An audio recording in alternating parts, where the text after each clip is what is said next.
les amis, nous allons aujourd'hui parler du film The Killer, actuellement diffusé sur Netflix, réalisé par David Fincher et avec dans les rôles principaux Michael Fassbender et d'autres gars. Bon, je vais vous faire un pitchounet. On va dire que à la suite d'un contrat raté, un tueur professionnel se retourne contre ses employeurs. On va dire à peu près ça. Bon, The Killer est le 12e film réalisé par David Fincher, un cinéaste exigeant et peu prolifique, même si son rythme de travail a tendance à légèrement s'accélérer sur les 10 dernières années. Le long métrage est tiré d'une BD française, Le Tueur, scénarisé par Mats et dessiné par Luc Jacamon, Cocorico. Bon, alors que vaut le dernier bébé du cinéaste? Eh bien écoutez, disons-le tout de suite, à mon sens, c'est l'un de ses meilleurs films. Voilà. Pour des raisons qui font de cette œuvre un objet aussi irréprochable que jusqu'au boutiste. Qualité qui a tendance à disparaître dans le cinéma mainstream, mais qui est totalement aujourd'hui inexistante sur Netflix. Alors, dès les premières images, le film exerce un haut pouvoir de fascination qui vous font regarder le film, qu'on peut qualifier, sans que ce soit un gros mot, d'assez austère, sans aucun effort.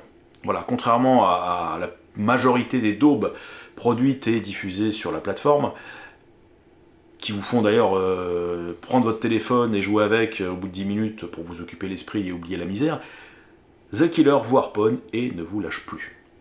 Bon, pourtant, oui, l'intrigue est peut-être qualifiée de minimaliste. Vous attendez pas à des rebondissements spectaculaires ni à des twists roublards. Que nenni! On pourra également dire de cette intrigue qu'elle est largement déjà vue. Voilà, pensez donc qu'un tueur se retourne contre ses employeurs. Une tétrachier de nanar a déjà dans le passé mis en image ce pitch squelettique. Non, ici, c'est le traitement de l'intrigue qui fait tout et qui tire, c'est peu de le dire, The Killer vers le haut.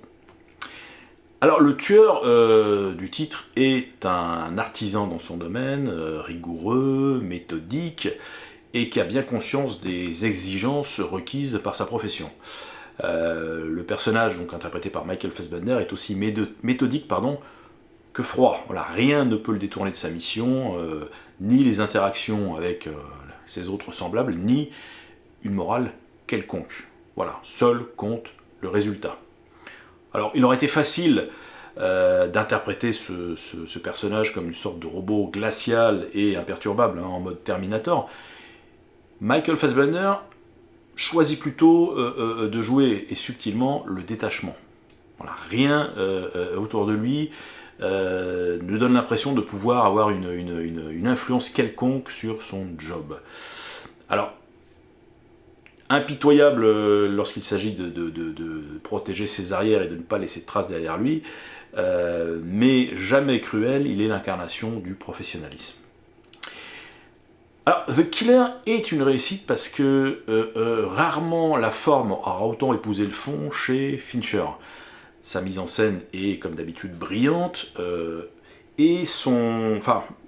brillante et cette fois-ci sans maniérisme, et son austérité accompagne magnifiquement le personnage central, qui est plutôt du genre taiseux. J'ai compté 6 lignes de dialogue, à mon tout et pour tout, et ce jusqu'au bout, voilà. Car autant vous le dire tout de suite, il n'y aura pas la moindre queue d'une forme de rédemption. Non. Ici, on suit juste le parcours d'un professionnel qui fait son boulot avec une extrême concentration et plutôt bien. Voilà, il n'y a pas de psychologie dans le film. Aucune. Ça fait plaisir. Et les monologues intérieurs de Fassbender font plus office de mantra que de réflexion intime. On n'en sait pas plus au début du film sur le personnage qu'à la fin.